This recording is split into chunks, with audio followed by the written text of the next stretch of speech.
This is the summary created from the video. Lecture 43 Resource Management II. The video discusses the crucial role of battery management systems, which monitor, estimate, and balance battery cells to mitigate imbalances caused by temporary factors like leakage or permanent changes in resistance and capacity. Passive balancing methods like overcharge and shunt registers, as well as active cell-to-cell and pack-to-pack techniques, are explored through experiments involving a passive balancing system using a balancer IC and an active balancing mechanism with a TMS320F28379D controller.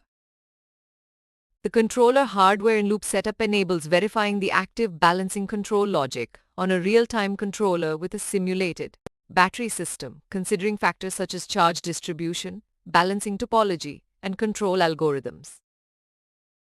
Simulations demonstrate the exceptional performance of the proposed active balancing algorithm, seamlessly handling variations in load power demand, maintaining bus voltage regulation, and effectively balancing the state of charge across battery modules.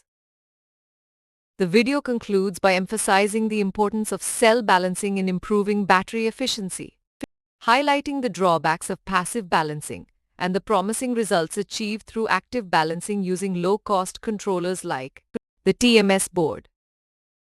With innovations in active control methods and hardware-in-loop testing setups, the video equips viewers with the knowledge to develop robust balancing mechanisms for various battery topologies and strategies, mitigating imbalances and enhancing overall system performance. Please stay tuned for more summary videos.